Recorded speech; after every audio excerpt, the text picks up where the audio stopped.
Oluvannyuma lw'akaseera ng'omukwanaganya w'ennongoosereza mu ssemateeka omubaka wa Ndorra County Wilfred Newagaba asika omuggwa ne gavumenti ku nsonga z'ennongoosereza zino kyaddaaki akakiiko ka paalamenti ak'ebyamateeka katandise okuzeekenneenya. Akakiiko kano akakubirizibwa omubaka wa West Budama South Jacob Oboth okutandika okukola ku nnongoosereza zino kazitandise ne kazireeta Ssaabawolereza w'Oludda Oluvuganya Wilfred Newagaba. So let's treat it. It is not time for us to play the political, demonstrate political strength and weakness. It is time for us to receive as if we are judges.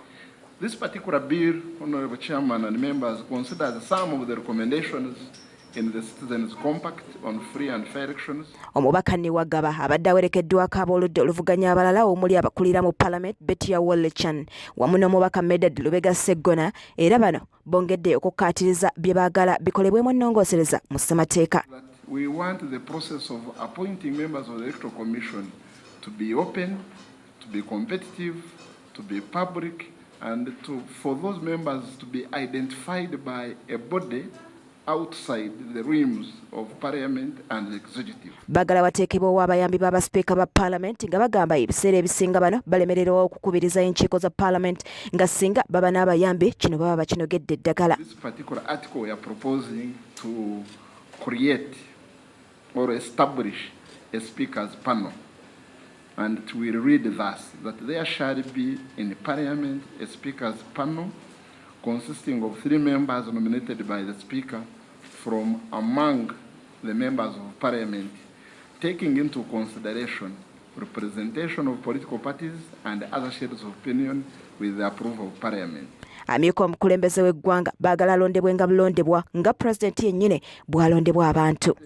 First of all, we are proposing to amend the Constitution, substitute the word Vice President wherever it appears with the Deputy President, and we'll tell you why. Ekyokugoba ab'amagye mu Parliament ababaka ku kakiiko kibakubaganyisizza empawa abamu nga bakiwagira ate abalala nga tebakiwagira.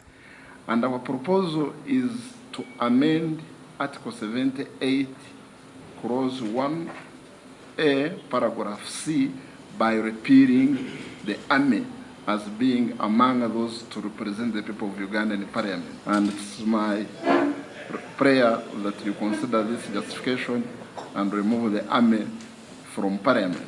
Then the Army, the issue of the Army, honorable colleagues, I was fortunate to have participated in the constitution making exercise, and I remember very, very vividly why the Army was put where they are today in our politics. We need to look back at our politics, the history, that political army relations at that time before. And we were trying to cure that. Have we cured it entirely that we no longer need them amidst ourselves? Are they no longer... It's not a matter of... Bw'abadde awa endowooza ye ku nsonga y'ennongoosereza zino omubaka wa Bugwele County Abdul Katuntu ayagala ensonga z'ababaka abakiikirira abakyala mu Parliament ziteekebweko essira. That this should be tied to 10 years.